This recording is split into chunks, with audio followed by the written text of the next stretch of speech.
3, 2. All right, guys. Hey, it is Thursday night. It's 7 o'clock ish, with an emphasis on the ish. Yep. So that means it's time for Thursday Night Live at the Gun Shop. I'm just And having camera issues. we have a really, what I think is a cool show tonight. Some nice things to tell you about and some cool things to show you. Tonight, we're going to have pretty much dedicate the entire show to classic firearms.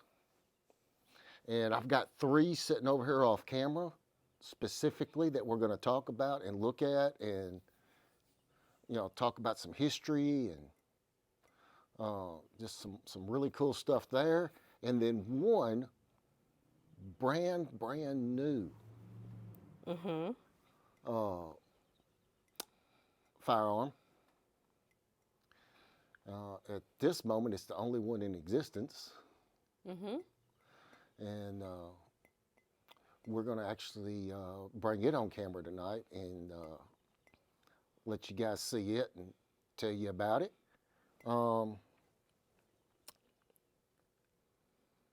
With that being said, tonight I'm actually experimenting with a new coffee.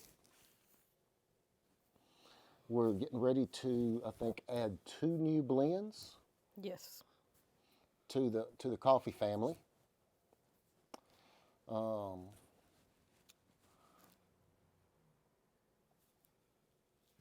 One of them will be called Sasquatch. They have something to do with Sasquatch. Something. Because, while I was out wandering the woods, I sat down on a log and got my thermos out and poured me a cup of coffee. While I was sitting there sipping on my coffee, I felt the log kind of tilt. I looked up, and there was old Sasquatch himself, size 47 feet in all. 47. 47. And he was looking at my mug. That'd be my coffee mug. Not your mug? My coffee mug. And I thought, So it just so happened to have a spare one in my pocket. Coffee cup in your pocket? Yeah, spare one. One of those that collapses. Oh, okay. So I pulled it out, and I telescoped it open, and I poured the coffee, and I handed it to the Bigfoot. And you know about big feet. And as he sat there sipping on it, he said, I tell you what, I'll let you go and not eat you if you name your coffee after me. I said, yes, sir, Mr. Sasquatch, I will get right on that. Hope you enjoy your brew. So we will have a coffee called Sasquatch. Yes. Kevin Warren says, good evening, guys. John Miller says, hi, guys. And Ricky Hazelrig wants to know if we have Stevens 410 double barrels. Don't have a 410 right now. Got a few of the different Stevens, that 311 pattern, Ricky, but don't have one in 410. I think 12s and 20s is what I've got right now. So anyway, and then the other new coffee blend will have something to do with silencers. We're not exactly sure what. But you've been drinking the coffee. But I have been sampling, and I'm sampling now.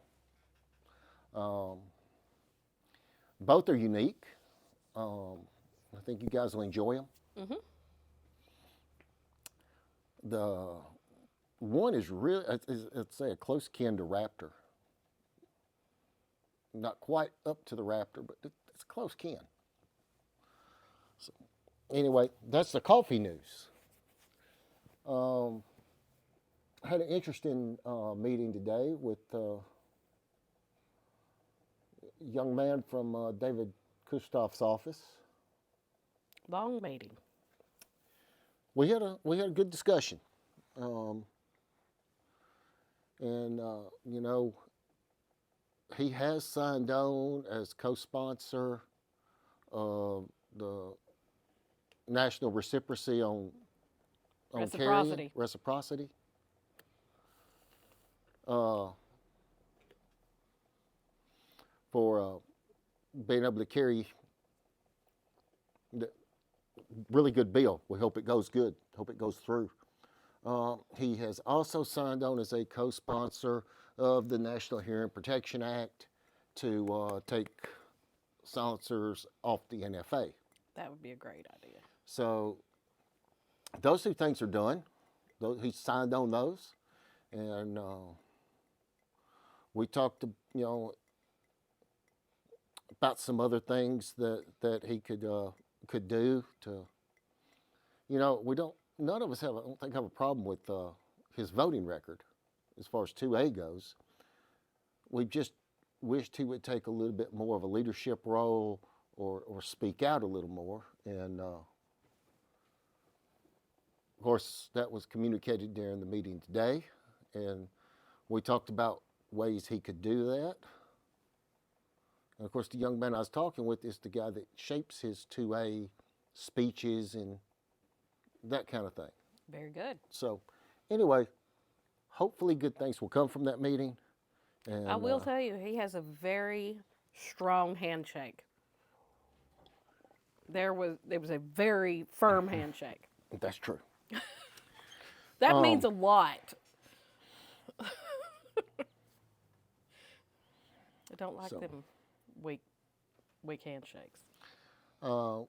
We had that. So, what else we need to talk about?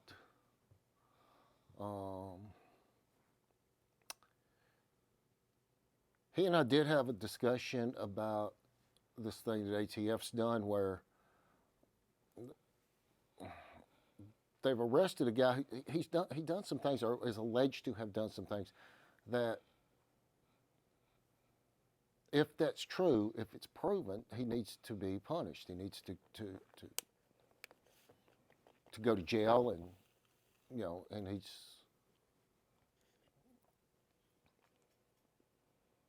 some maybe things to happen to him in jail. If what he's accused of is true. However, ATF decided they were going to charge him with, now get this,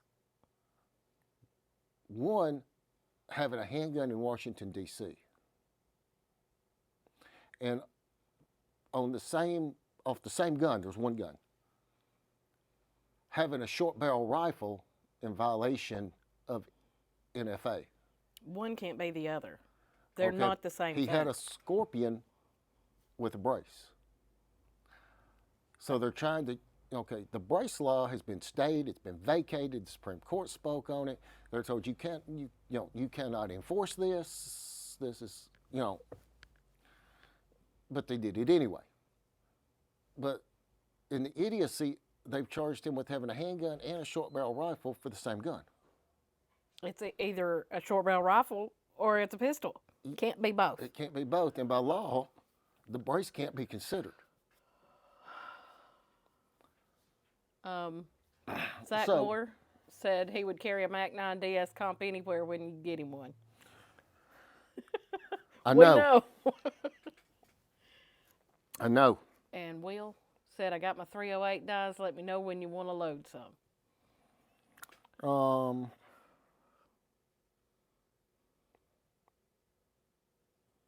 Have I got anything going this weekend? I don't know. We'll talk about it. So anyway, it's bothersome that they're trying to apply, if the guy done the other things he was accused of, great. Let's prosecute the hell out of him. Let's put it through court. Let's see what happens. Okay, if he's guilty, let's throw away the key. But you can't charge somebody with two different charges for one thing and call it something different in each charge. And two, you can't charge somebody under a law that's already being deemed, or not even a law, a rule that you've been told you cannot enforce. It's not in power. It's vacated. That's worrisome. Zach said, "Welcome to the U.S. Democrat cities logic for you on the short barrel pistol." LOL. And I think this is some of the things we worried about with Pam Bondi when she was put up for AG, and we talked. Mr. Johnson and myself talked about that at length today.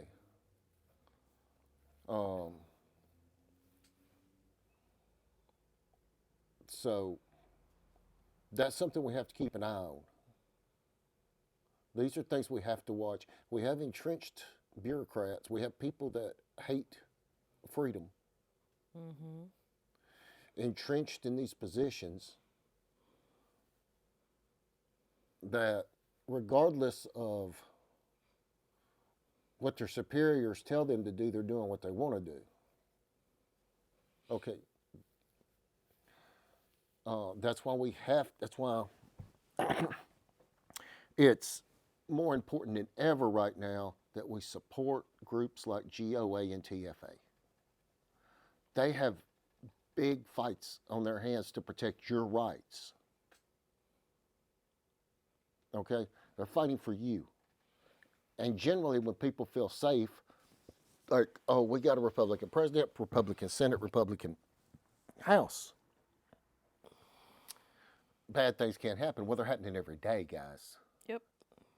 The fight doesn't stop. The fight goes on.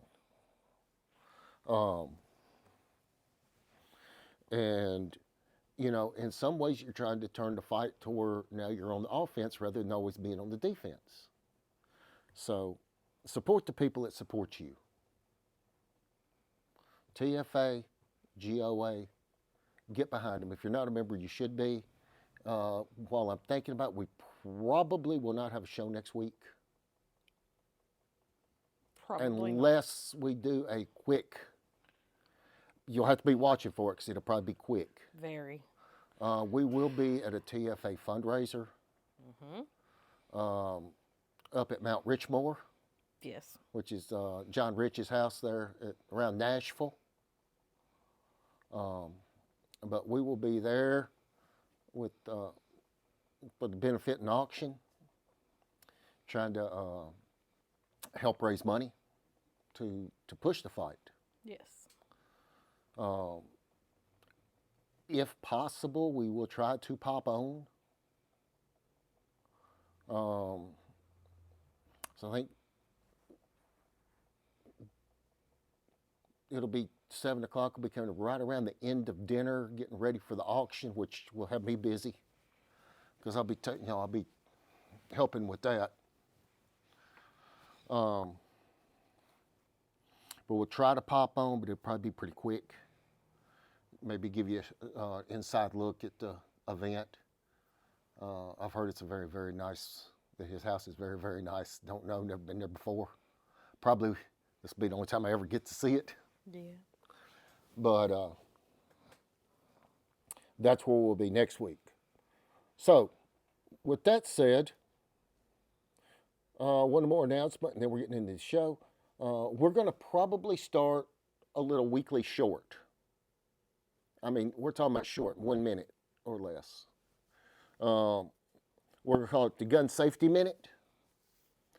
We'll be popping on, just giving basically the safety tip of the week. So if you want to see those, we're going to be doing them. But now, to get into tonight's show, we're going to talk about what I call is classically classics. Okay. Okay? All right. And we'll start off kind of on the mild side. We'll reach over here, and can they see this down here? Mm-hmm. We're going to reach over here, and you can see it's a gold Colt single action revolver box. top of your head off for a minute. You can see on the end here, all the details written in. It's when they were still handwritten. Very cool.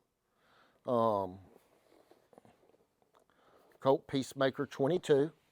Now here's something cool about the box, just before we get into anything else, just about the box. This is the only pistol that Colt ever packed with this box. Very interesting. The particular one I'm going to show you, the particular pistol I'm going to show you and bring out here in a second, is 1970. It was manufactured in 1972. So It's a long time ago. In 1973, the box has changed. And they went to what a lot of us that have messed with Colts over the years remember, that styrofoam box with the wood-looking cover, sleeve that went over it. They started that in 73. But anyway, this is a G series. Colt, after World War II, around 55, 56, come back out with the second generation of the Peacemaker. What? George Farrow's wondering, he says, I just got a 40 Smith & Wesson High Point. How can I change the color? Cerakote.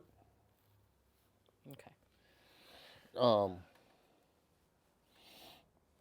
Anyway, about 55, 56, after the end of World War II and all, things were getting back to normal. Colt brought out what was called the second generation Peacemaker, the second generation single action army. And He said no. those guns were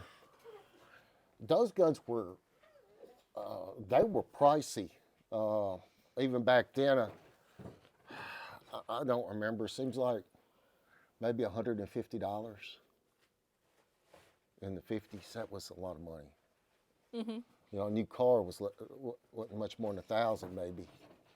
Some of them not that much.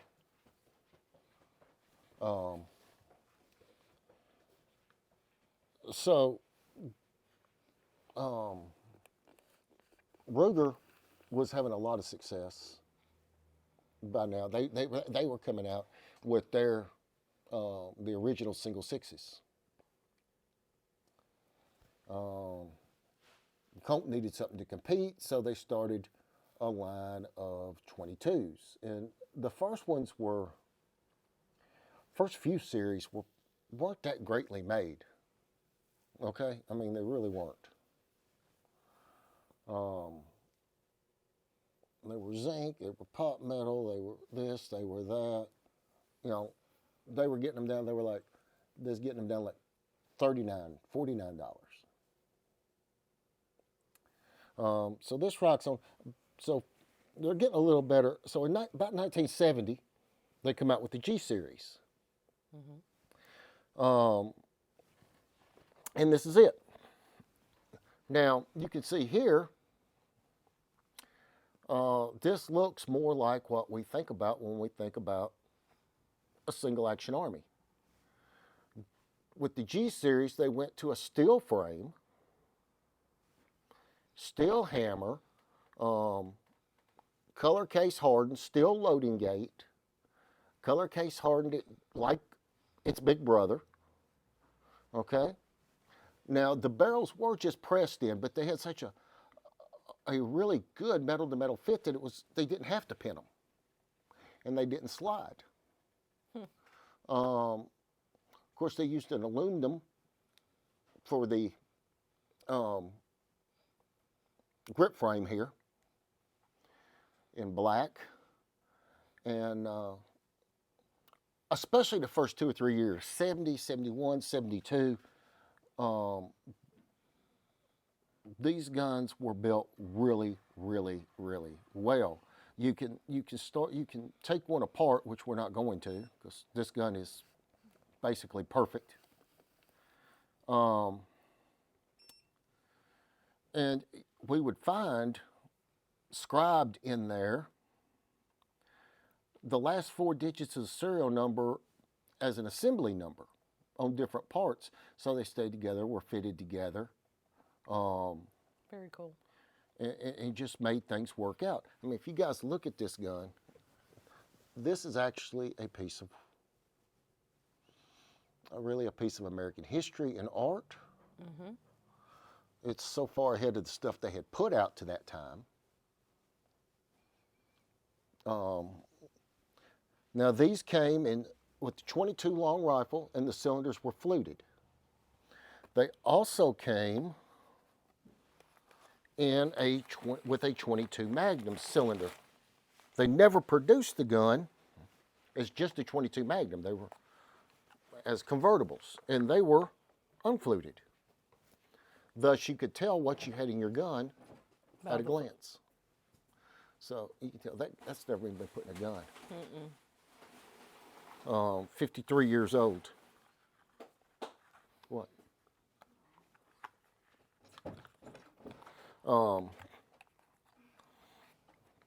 So, you know, the guys, just look at this. There's the pistol. Still got, there's your original parts breakdown, correct care, firing. Original little pamphlet there on handling and cleaning your handgun. Your warranty statement. Very cool. And the original warranty card. You think they'd honor that? I doubt that. Just asking. So, you know, these were cool pieces. These were, you know, a part of Americana. You know, from the 50s through the 70s even, cowboy movies were a big deal. And you still saw, even in a lot of Hollywood where it wasn't necessarily a cowboy movie, it might be something set in the West. Golly. McQueen. Mm-hmm. With Dennis Weaver. And single actions played a big part. You know, people saw them on TV pretty much every day and every night. They were part of Western folklore. They called this one the bunt line. After, you know, of course, the bunt line, everybody should understand. The bunt lines were born in a novel. Okay, and part of the story in this novel was that Ned Buntline had went to court and had him make, I think it was 5 long-barreled pistols to give to lawmen of note. Okay. As to help them carry out their rough and rugged duties. Which actually never happened. Ricky said, awesome firearm, very valuable, very desirable. You know, of course, never happened. It was part of a book. It was part of a story, but it took off. Mm-hmm. And it was after that that guns called Buntline or Buntline Specials started being made. And they've become a part of the American lexicon. They've become called firearms history.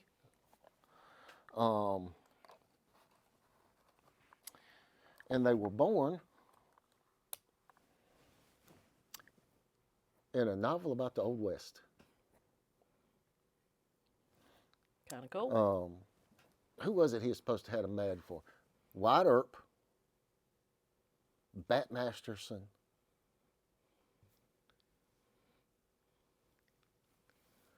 I really don't remember from there. I remember Wyatt Earp and Bat Masterson were both supposed to have had them. But I have to admit, I never read the book either.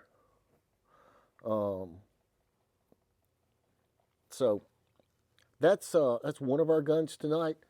You know, I could go into a lot of different history and details and stuff. It would probably just bore you to death. We've kind of hit the high points. In a lot of ways, this gun represents the pinnacle. It reached the high point of the Colt single action 22s. You know, before they're down here, they're just trying to compete with Ruger and some of the other upstarts. And by the 60s, 50s, and 60s, you're starting to have some imports come in, maybe. You know, people on the cowboy thing. So, you know, Colt's trying to get a gun in there to compete. So, you know, then it seems like there's this point here around 68, 69, 70, whatever it is in there, that all of a sudden they go to this G series, and like the first 2 or 3 years, you see Colt peak out. You see the best 22 single actions Colt made, or have made to date. And that's just a really nice piece.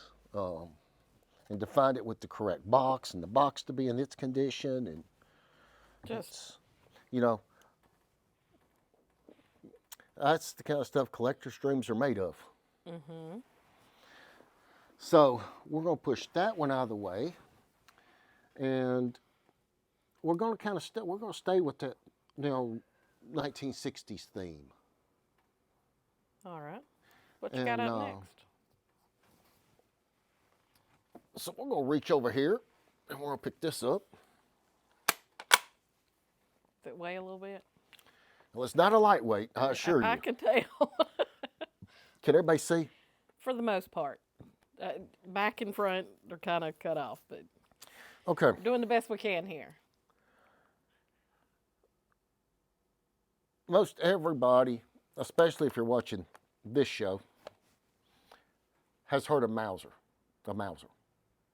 German Mausers, okay.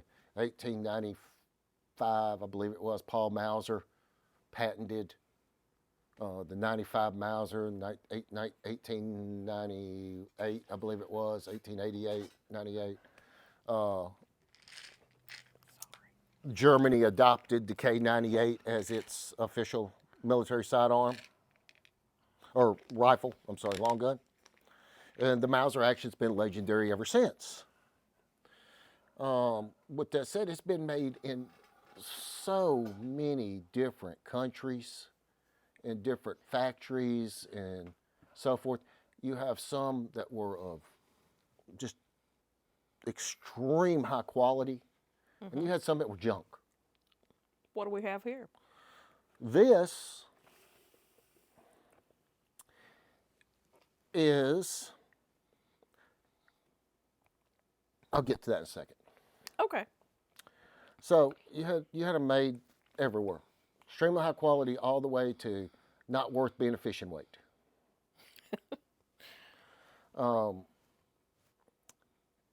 They, you know, after some of the wars, you know, people cut them down. They sporterized them. They did, you know, let's face it, you know, like after World War I, even after World War II in a lot of cases, in a lot of places, there wasn't a lot of money. But you could get an K98 for a little bit of nothing. People brought them home from the wars. They're just whatever, you know, just this old gun.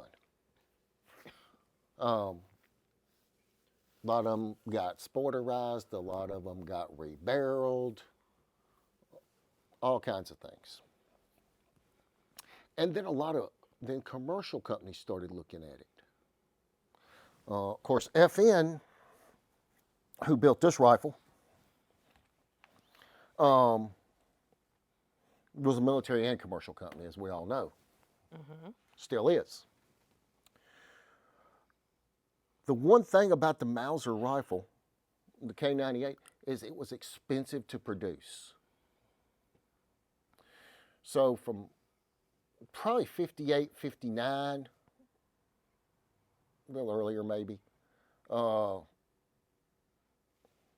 course, we've all heard of Belgian Brownings, and a Belgian Browning is an FN.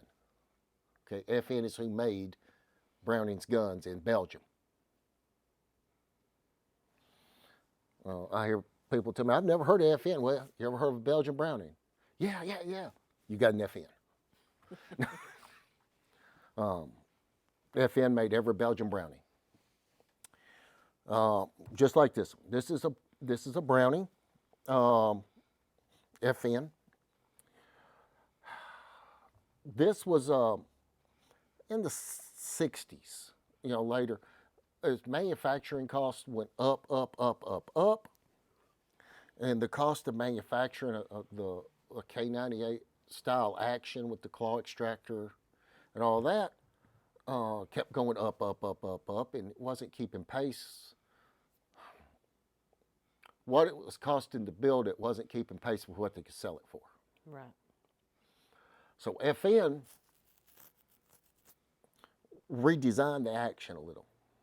It did a good job. They built a nice action. And they called it the FN Supreme. So if you want the whole long name of it, it was the Browning High Power FN Supreme Belgium. That's a lot. And it's a modified version that was cheaper to make than the original 98 Mauser. Again, a good action. A really good action. But the old timers, the purist traditionalists, they didn't really want to accept it. The gun still saw good sales, but by the time you're getting into the 70s, gun was still too expensive to manufacture. Even this got too expensive to manufacture. Goodness. And be able to sell at a profit. So by the mid 70s, they didn't import any more into the United States. There was still, you could buy one in Europe up until probably the mid 80s. But I think most of those were probably sold under the FN brand. Wonderful rifle, extremely well built. They were, out of the box, the rifles were far more accurate than most anything else out of the box at that time. If you can read about the one Elmer Keith had, and he reported regularly turning in groups of .25. That's a quarter. Today we talk about rifles that shoot a quarter, and we still hold them in high esteem, or I do. I think most anybody would, because it takes a really good shooter to shoot a quarter. Now we're talking about guns made in the 60s that were coming out of the box. Now, of course, he's hand loading. He's hand loading, but he's getting quarter-minute groups out of these things. Pretty good. It's excellent. I mean, this is a time, you got to figure, up into the 90s, well into the 90s, 2000s, people would pay huge money for a group that was guaranteed to shoot a gun that was guaranteed to shoot 1 inch.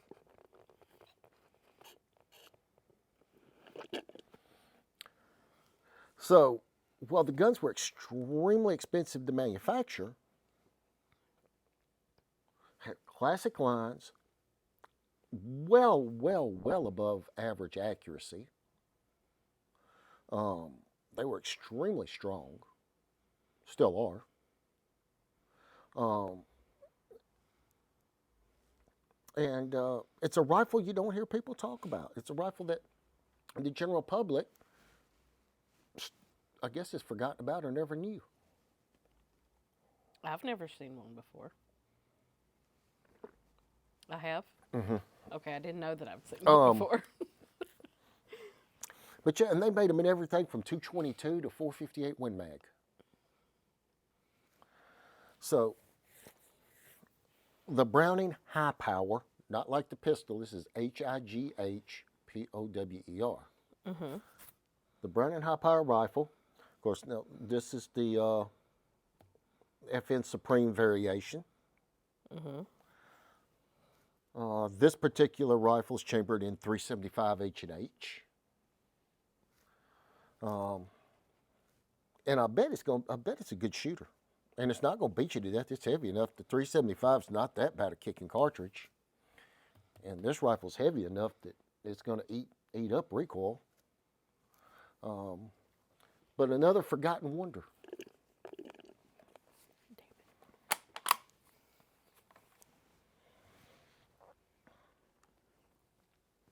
You know, it's hard sometimes doing these shows, and you know, you have to, people always want you to pick a favorite or whatever.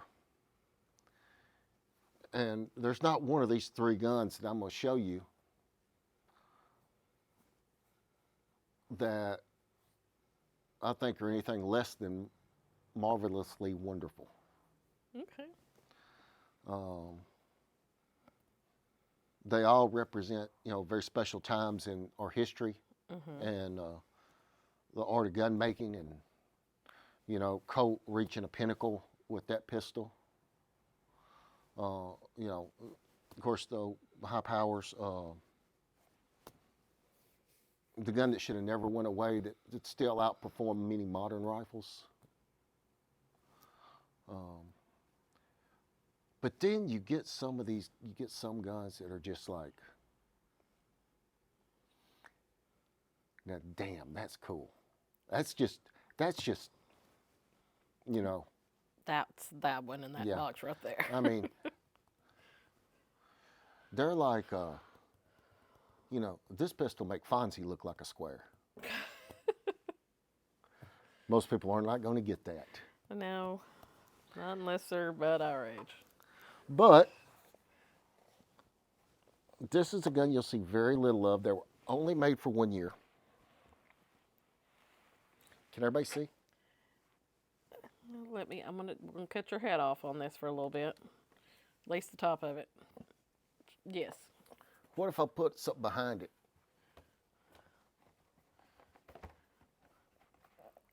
Yeah, we're good? Yeah, you're fine. Okay. Well, so. We're cutting your head off definitely now.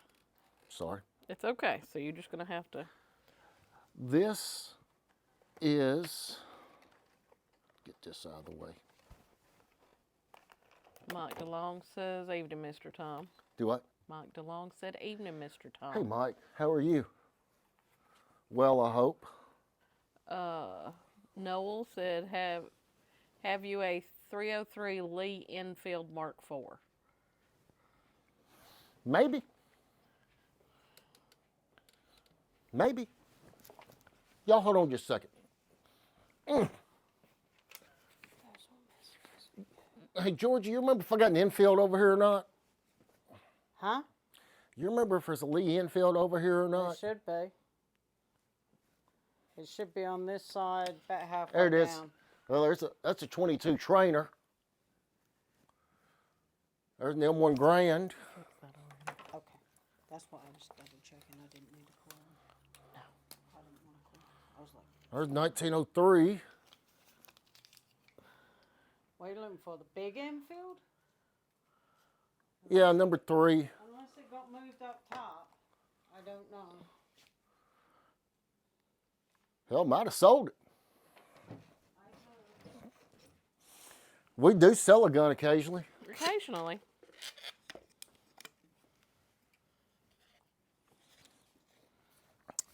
No, my friend, I don't have that one, but I got something I'll bring over and show you because it's really cool and it's along the same lines. We'll just add it right into the night show.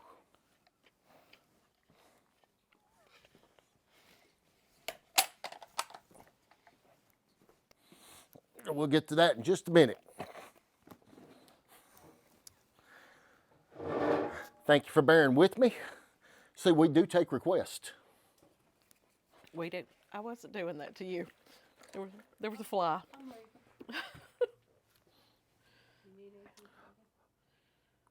You leaving? Leaving? Going out the door or going to my bed. I'm going to leave that one alone. Mike said, what's the difference between the Lee and the British Enfield 303? Nothing. Same thing. Okay. The gun I've got here in front of me, hopefully you guys can see okay. I got to go back down here. This is a Fiala model of 1920. The guns were made for about a year. They came, as you see here. This is something you don't see. All the original stuff still together in the original box. Flint Perkins says, hey guys, we have a gun here for you. Yes. Come see us. So anyway, you don't see many of these. You know, if you watch like Rock Island auctions, somewhere like that, you might see one occasionally. But you're not going to see very many because there weren't very many ever made. But it was packed just like this, and this is all the right parts, all original parts with this. It's unusual. But they were made 1920 to about 1921. And of course they came with a 7.5-inch barrel, 3.5-inch barrel, and a 20-inch barrel, and a shoulder stock. And the way these work, see the holes? I see the holes. One of them's a guide hole. You do have the screws in there too, right? Yep. And you put your screw through the screw hole. Yep. And you screw the stock on. Very cool. And we do have that stock screw right here. Right here. There you go.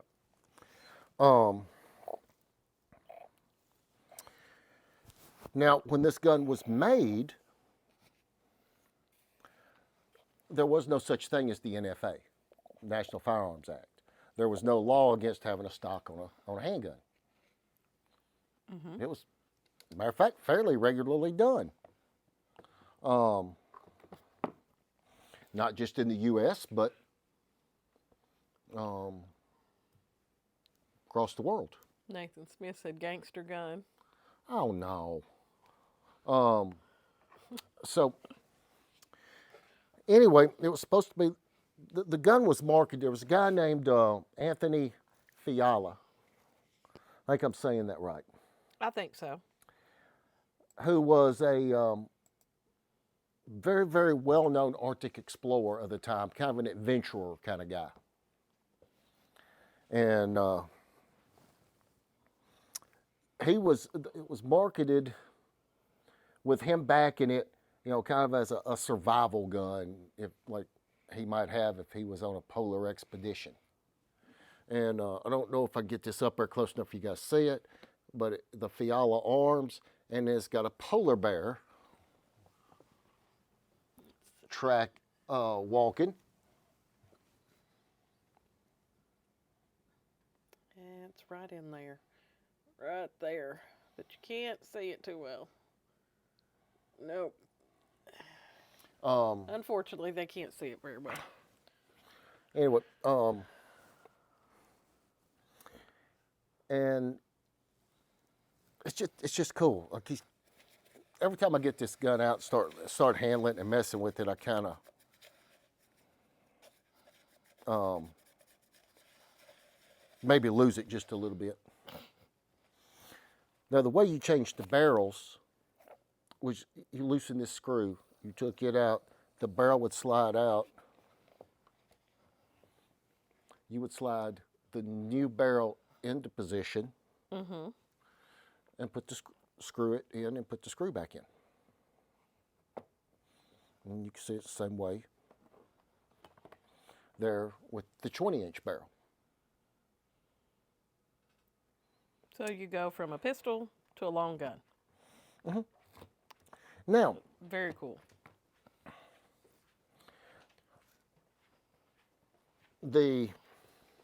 the other thing you see is, we can,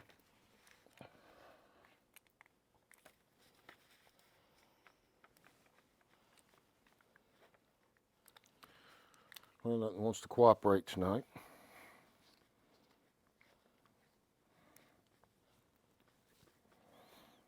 Who's been messing with this gun? Not me. Customers Yeah, somebody's messed with it. been messing with stuff. There it is. That's a real mess. Okay. The gun is not semi-automatic.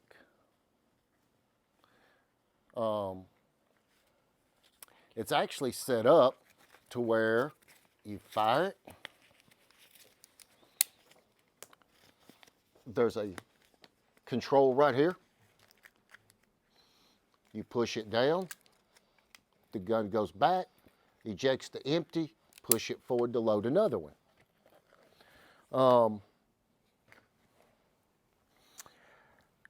It was, of course, less expensive to produce the gun this way, and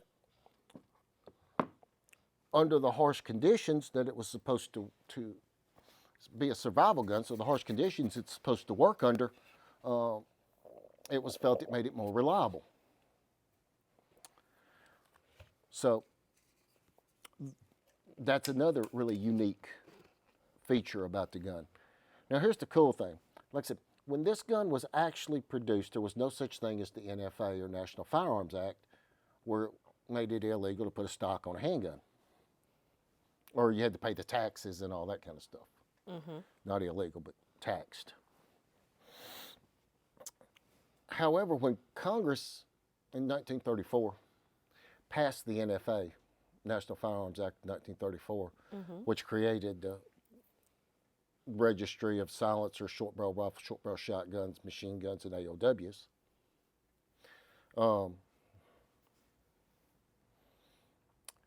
This gun was exempted by name because of its historical and collectible values. So they actually, when they wrote the law, they wrote in the law an exemption for this gun. It's just crazy.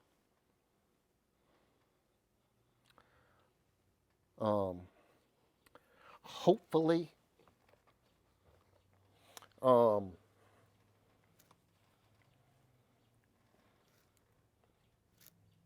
It's a bird. it's a bird. Hopefully, we're going to have the opportunity to actually get this gun on the range and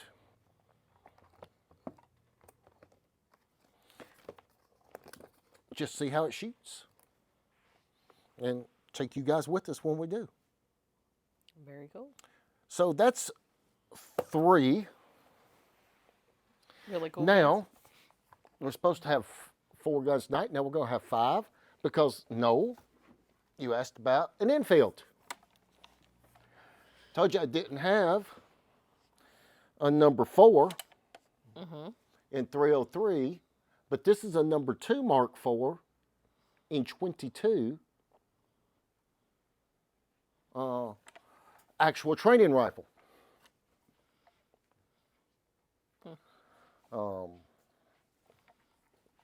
So you can see down through there that the magazine area is empty. And basically, you took a 22 round, you stuck it in the barrel, you closed the bolt. You shot it, opened the bolt, extracted it, put another one in. But training rifles for the troops, chambered in 22, which of course was much lower cost to produce than the 303. Where you going, England? Home. All right, Be safe. drive careful. So yeah, we do have that. Don't know a whole lot to talk about it. I mean, they're pretty straightforward. They were built for training the troops. It's the actual size and weight of the battle rifle.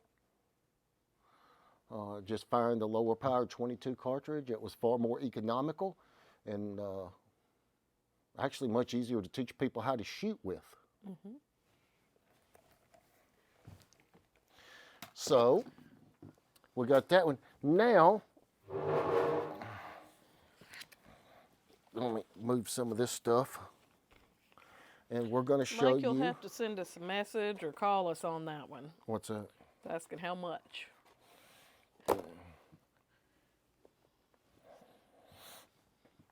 The number 12 comes to mind. Yes, it does. The number 12 comes to mind. Would you like me to hand you that one? That's our number for today, children. Our number is 12. It's made with a 1 and a 2. This is our version of Sesame Street. Uh-huh. You want this one? Mm-hmm. So now, I promised you a premiere. There you go. One and only. I don't know if you guys can see that or not. I can see parts of it. You're going to have to move it around a little bit.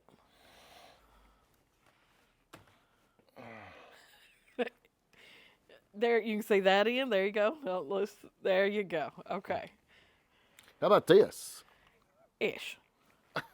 It's a big gun. It's a we big don't gun. have that much space.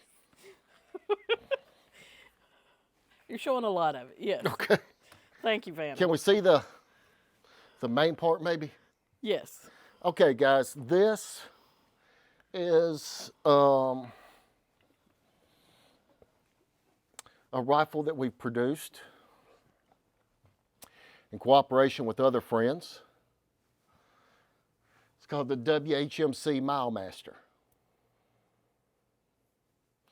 It's chambered in 300 PRC. Mm-hmm. Features a custom Craddock Precision 300 PRC barrel, 1 in 8 twist, WHMC flutes. It's threaded 5/8 24. You can see the flutes have been backfilled with black to give it the contrast. It's a pretty gun. And unlike most of our guns, we actually have done this one with a shouldered barrel rather than the barrel nut, which I still think the barrel nut's one of the greatest things that ever was made.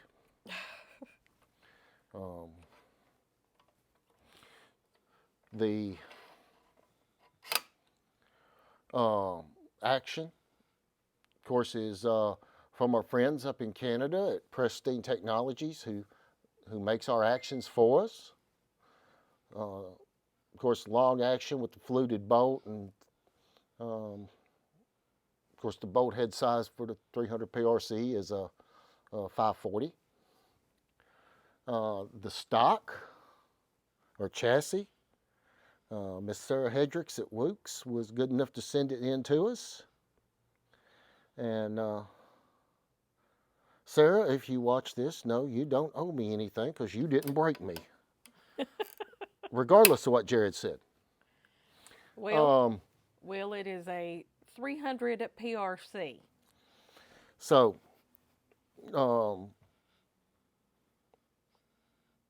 this is the Cobra 4-end, the Exactus rear.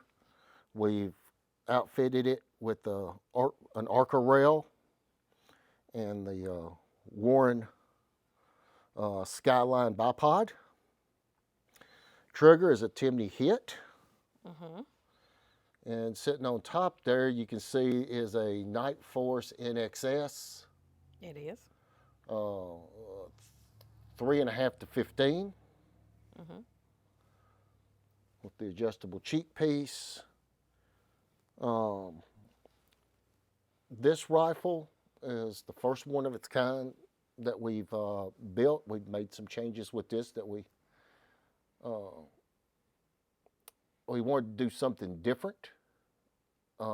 This rifle will be with us next week Yes, it will. at the TFA fundraiser and will be up for auction. Some lucky people. So we like I said, we wanted to do something really special for that event, and this is what we created. It's a pretty gun. So, you know,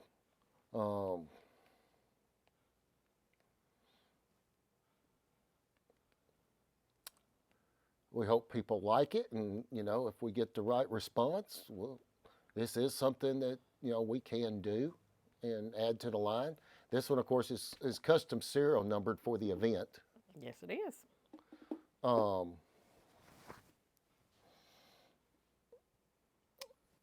And I don't know, what else can I say about it? If you need to hit things in a long, long way and make sure that you get there accurately, this is it. That sounds good to me. So when we say, when we talk to you guys and say, let's support TFA and GOA,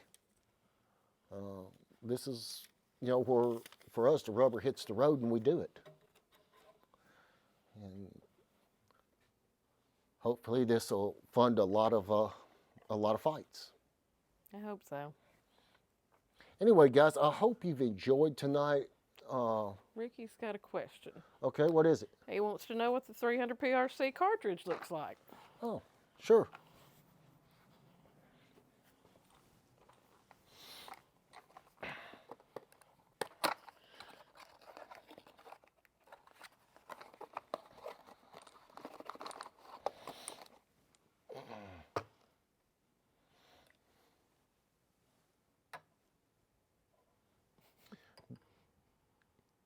I can't do it. So anyway, that's a 300 PRC. The nice thing is you can run them in a... How about that? Well, it defeats what I was trying to do. Oh, well, excuse me.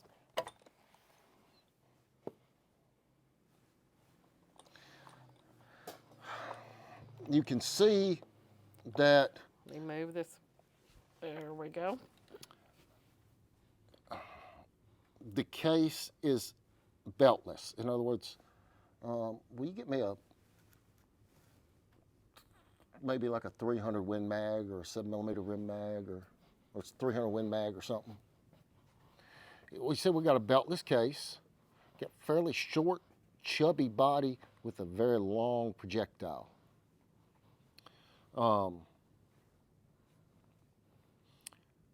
Which, the way the case is designed, makes is very efficient for burning the powder and getting the most out of what's there. 300 WSM? No, I need 300 Win Mag, the big one. Big one. Go inside there and look on the top. Ah, found it. Yeah, I bet you did. So by being able to stack that powder column for efficiency in its burn, what is that? 300 Win Mag. What bullet is that? That looks little. It does look little. So that's a 300 Win Mag next to a 300 PRC. This is pushing a 225 grain bullet versus, a 180 grain bullet versus a 225. But if you see back here, man, that just looks little. You see this part here? This is the belt. You heard me talk about being beltless? That's the belt. Okay. And you in a what we call belted magnums, that's where it's where the case head space is, but it's also a weak spot. It's usually the very first place a case starts separating. Okay. Is at the belt. When you can use a homogeneous case, and I didn't say that right. Homogeneous? Yeah. Case, you eliminate that weak spot. And you can keep strength in the back end of the case and eliminate the, and of course now you're going to come up here and you're going to head space off the shoulder. So 300 PRC right now is really opening a lot of eyes. Understand something, guys, when I'm talking about this, I'm not talking about me, I'm talking about other folks who I know and whose opinions I trust and who I've seen shoot and know what they can do. And, you know,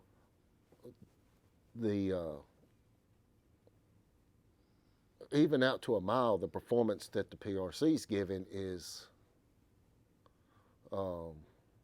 unreal. John said, what's the specs on the 300 PRC? Well, for example, right here with the 225 grain bullet, you're going to be running, a little over 2,800 at the muzzle. With a 200-yard zero, you're only going to drop about 38 inches, 38 and a half inches at 500. So, you know, pretty flat. And you're still maintaining a whopping amount of energy. Of course, when we can get heavy bullets, long, heavy bullets with a good BC that are cutting the air good, you're going to have a good sectional density. They're going to be able to deliver energy on target downrange because of momentum and other things, where the light bullets are just, once they start shedding velocity, it's done for them. They're done. They can only shed so much velocity. But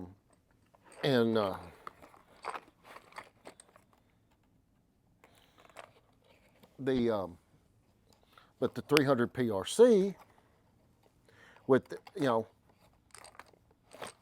being able to project, being able to handle the heavier bullets, to get the speed out of them.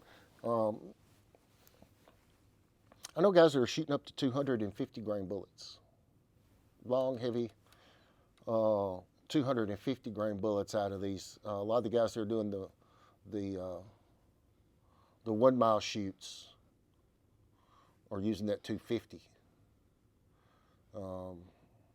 I can't remember. I think it's maybe a Burger or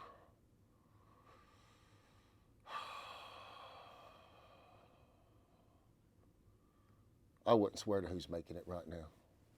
I don't know. But this, for as far as a factory load that's found to be really accurate and perform really well at range, this actually this Hornady match, which you don't want to shoot critters with it. It's not an expanding bullet. It's a match bullet.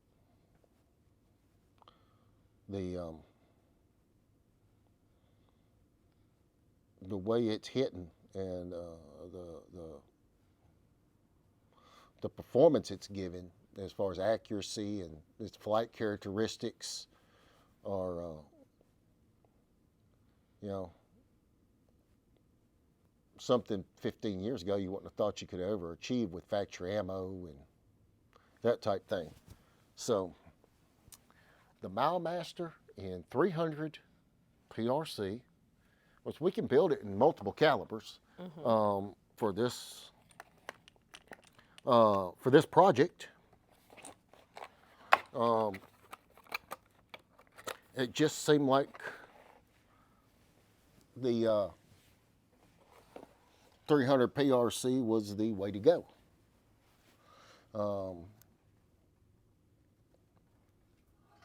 And it's going to be a pleasure to shoot. The gun's it's not too heavy to tote,